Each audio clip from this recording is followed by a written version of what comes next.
हफ्ते का पहला कारोबारी सत्र और भारतीय बाजारों में जोरदार तेजी और वो भी रिलायंस के दम पर। डे हाई पर इंडिसेस निफ्टी करीब करीब 96 अंक ऊपर और 19,428 का मौजूदा स्तर देखने को मिल रहा है।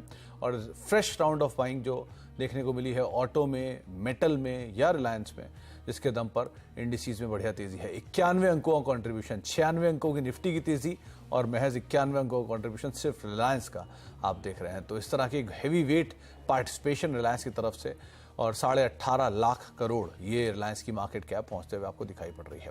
एक अच्छी तेजी बाजार में है। इसके अलावा रिलायंस के अलावा आज बाइंग है ऑटो में, रिलायंस के अलावा बाइंग है आज स्टील मेटल में, जहां पर एक अच्छी खरीदारी आज के सत्र में देखने को मिल रही है। 5% के आसपास का अकेला मूव सिर्फ रिलायंस इंडस्ट्रीज में आता हुआ दिखाई पड़ रहा है।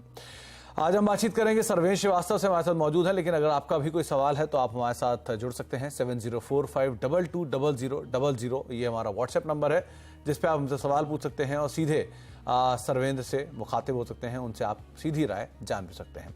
सर्वेंद्र नमस्कार, स्वागत है कार्यक्रम में। सबसे पहले तो मार्केट्स को लेकर आपका एक व्यू, क्योंकि बाजार में जो तेजी है वो जारी है और आज ड्राइविंग सीट पर रिलायंस खुद बैठ गया है। क्या करना चाहिए मार्केट्स में?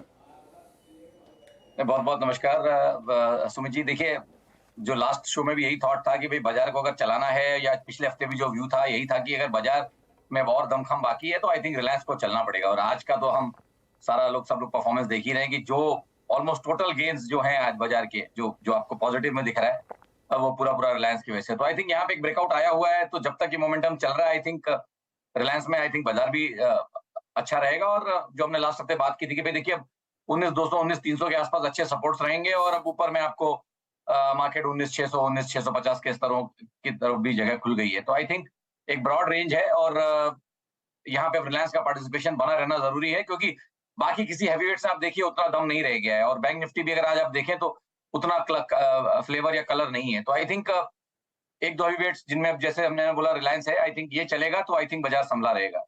तो नेक्स्ट 3-4 वर्किंग डेज के लिए तो यही रुझान बना के चलें कि 19,200 19,300 के आसपास सपोर्ट्स और ऊपर में 19,600 के आसपास के टारगेट्स निफ्टी के लिए रहेंगे। बैंक निफ्टी में थोड़ा सा अब लगता है कि थकान है, इसलिए बैंक निफ्टी में उतने क्लियर लेवल्स नहीं है ऊपर के।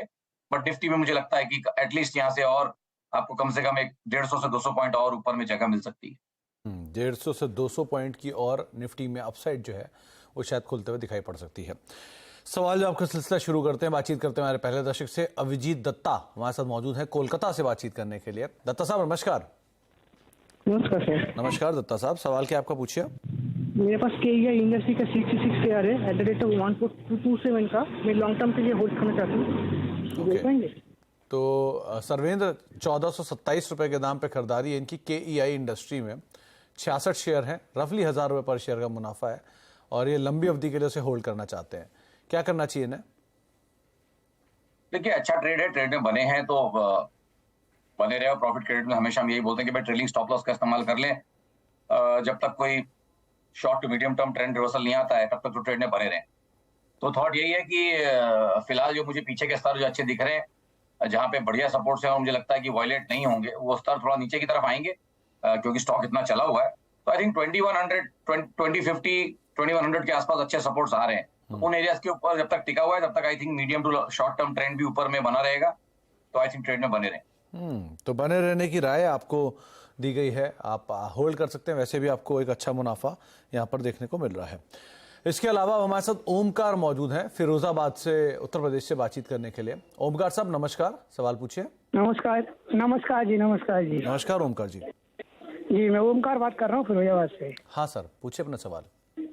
जी मेरे पास 60 शेयर हैं BSE लिमिटेड। किस भाव से?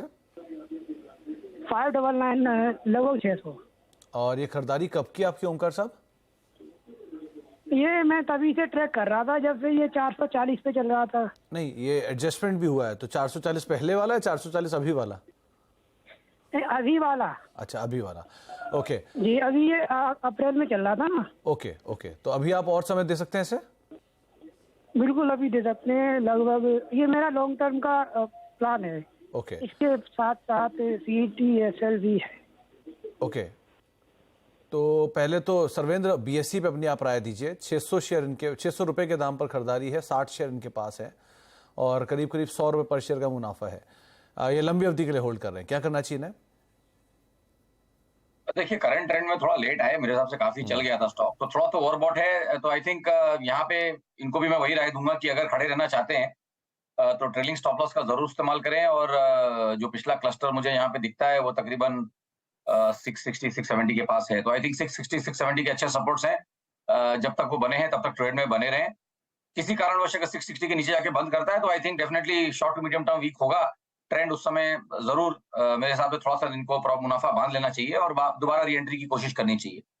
तो 659 के स्टॉप लॉस से बने रहें क्लोजिंग बेसिस।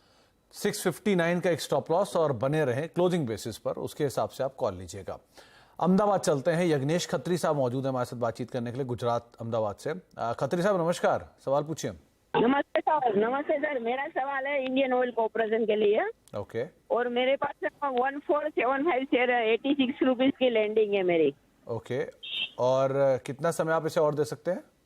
अभी 1 साल से तो होल्ड करा हूँ, इसमें मेरे को बोनस शेयर भी मिले थे, इसमें स्लिप एक बार हुआ था। ओके ओके, हाँ, बोनस शेयर भी आपको अलॉटेड है। ओके, और डिविडेंड अलग मिला होगा, राइट?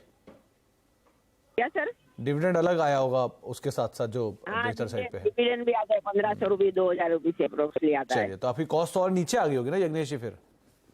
यस सर, वो कॉस्ट होम का गिनिए तो 65-70 होता है, पर अभी वो बोनस में वो गिनता नहीं हुई इसलिए। ओके, तो सर्वेंद्र बोनस और डिविडेंड को नहीं गिनते, लेकिन उसके बावजूद 86 रुपए पर शेयर के आसपास ही कॉस्ट है। वैसे कॉस्ट इसकी 60-65 रुपए कहीं बैठ रही होगी। तो 1475 शेयर है इनके पास, क्या करना चाहिए इन्हें?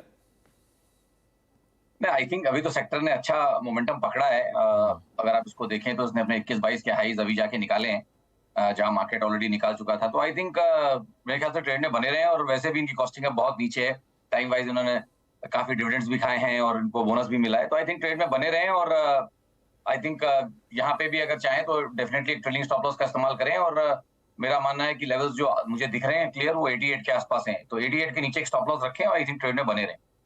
तो बने रहे 88 के आसपास या 88 के नीचे का एक स्टॉप लॉस रख के अपनी पोजीशंस के अंदर आप होल्ड कर सकते हैं। इसके अलावा अब कुछ सवाल सोशल मीडिया के जरिए हैं। बिरेश्वर पॉल साहब का सवाल है, इनके पास रिलायंस की कॉल है 2640 की, 52 रुपए के दाम पे इन्होंने खरीदारी की थी, 110 आ चुकी है। क्या ये होल्ड कर सकते हैं इसे? क्या करें इस पे सर्वेंद्र? देखिए ऑप्शंस में आई थिंक जैसे मैंने बोला, ऑप्शंस में थोड़ा मामला ट्रिकी हो जाता है, बट फिलहाल मोमेंटम में है आई थिंक। तो बिल्कुल मेरे ख्याल से बने रहें, ट्रेड में बने रहें, और थोड़ा प्रॉफिट में स्टॉप लॉस ट्रेल कर लें। और मेरे ख्याल से ट्रेड में बने रहें। जैसे मैंने बोला, अभी अगर मोमेंटम है 3-4 दिन और, तो और ऊपर के भाव भी यहाँ पे आ सकते हैं। विशाल सक्सेना साहब पूछ रहे हैं, इनके पास हैप्पीएस्ट माइंड के 205 शेयर हैं 1105 रुपए के दाम पर। ये और एवरेज करने के इच्छुक हैं, क्या यहाँ पे एवरेज कर लें? नहीं, देखिए एवरेज करने तो मैं नहीं इनको बोलूंगा। अभी तो फिलहाल एकदम जहां इन्होंने लिया है उसके आसपास ही है आई थिंक, बट ट्रेड में बने रहे। फिलहाल शॉर्ट टर्म ट्रेंड तो अच्छा चल रहा है। लॉन्गर टर्म ट्रेंड अभी भी क्वेश्चन में है कि भाई क्लियरली रिवर्स हो गया कि नहीं। स्टॉक ने वैसे तो अपने लंबे अवधि के एवरेज को क्रॉस किया है, बट आई थिंक वॉल्यूम्स क्योंकि कम होते हैं, इसलिए आपको थोड़ा सा यहाँ पे कंफर्मेशन के लिए वेट करना पड़ेगा। But short to medium term trend में अच्छा एक रुझान है। तो आई थिंक ट्रेड में बने रहे, ऐड ना करें। ऐड करने के लिए तो लेवल्स अभी मेरे हिसाब से सही नहीं है, तो ट्रेड में बने रहें। ओके, मनीष जी का एक सवाल है, इनके पास शेयर पर 19,250 की पुट है 26 रुपए के दाम पर। क्या करना चाहिए इन्हें सर्वेंद्र? 19,250 की पुट, 200-250 रुपए तो स्पॉट में ऑलरेडी ऊपर है इनकी खरीदारी से। इन्होंने एक्सपायरी के लिए लिया है, क्या करना चाहिए? देखिए ट्रेड में बने रहे। लेवल्स तो मैंने वही बोला, इमीडिएट बेसिस पे लेवल्स जो सपोर्ट के रहेंगे उनके कॉस्ट के आसपास ही आ रहे हैं।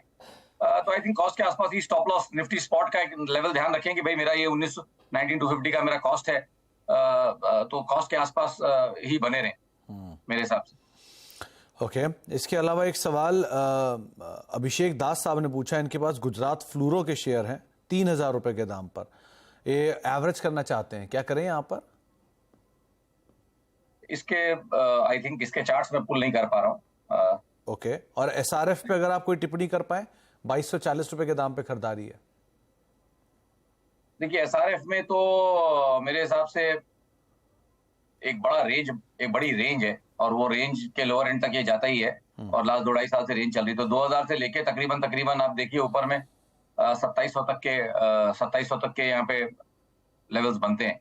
तो आई थिंक फिलहाल जिस तरह से चला है आई थिंक थोड़ा फिसल रहा है, वीक है मोमेंटम भी। आई थिंक नीचे में 2000 के सपोर्ट्स हैं, जब तक मेंटेन करके रखता है तब तक तो ठीक है, बट किसी कारणवश वो टूटते हैं तो आई थिंक और बड़ी गिरावट और वीकनेस यहाँ पे आ सकती है। तो फिलहाल तो अपनी रेंज के लोअर एंड पे तो मैं बोलूंगा कि अगर इनका दायरा लंबा है, अवधि लंबी है, तो आई थिंक अब इतनी देर से खड़े हैं तो खड़े रहे। आई थिंक यहाँ से तो नया ट्रेड नहीं बनता। सो आई थिंक 2000 का लेवल पे ध्यान रखें, उसके नीचे जाएगा तो और वीकनेस आएगी, तो वहां पे रिव्यू करना ही पड़ेगा। नहीं तो उछालों में मुझे लगता है 2500-2600 के आसपास थोड़ा मुनाफा बांधेंगे तो भी अच्छा रहेगा। ओके। निधि जी का एक सवाल आया है, इनके पास 311 शेयर हैं ओरिएंट इलेक्ट्रिक के, 264 रुपए के दाम पर इनकी खरीदारी है, क्या करना चाहिए इसमें? देखिए काफी बड़ा multi month multi quarter correction यहाँ कंप्लीट लग रहा है मुझे फिलहाल। फर्स्ट साइंस ऑफ जिसको बोलते हैं स्ट्रेंथ या फर्स्ट साइंस ऑफ लाइफ, एक जिंदा होने की इसमें एक उम्मीद जग रही है कि हाँ भाई ये वापस से अब खड़ा होएगा। आई थिंक इसने पिछला अपने इंपॉर्टेंट लेवल्स 250 के आसपास के निकाल लिए हैं। तो आई थिंक यहाँ पे मेरा मानना ये रहेगा कि जो पिछला अभी स्विंग बना के आया है नीचे में अराउंड 230 के आसपास, आई थिंक जब तक 230 के ऊपर टिका हुआ है, short to medium term setups अच्छे हैं। लॉन्ग टर्म ट्रेंड को रिगेन करने की कोशिश कर रहा है, उन्हीं एवरेजेस के आसपास, उन्हीं लेवल्स के आसपास कहीं अभी कामकाज हो रहा है। तो आई थिंक नेक्स्ट एक हफ्ता इसके लिए क्रूशियल है, बट फिलहाल मुझे लगता है कि 230 के लेवल्स एक अच्छा बेस बन गए हैं और ऊपर में इनको 270 280 के लेवल्स भी नेक्स्ट 1 से 3 महीने में आते हुए दिखने चाहिए। तो ट्रेड में बने रहे मेरे हिसाब से। मेहत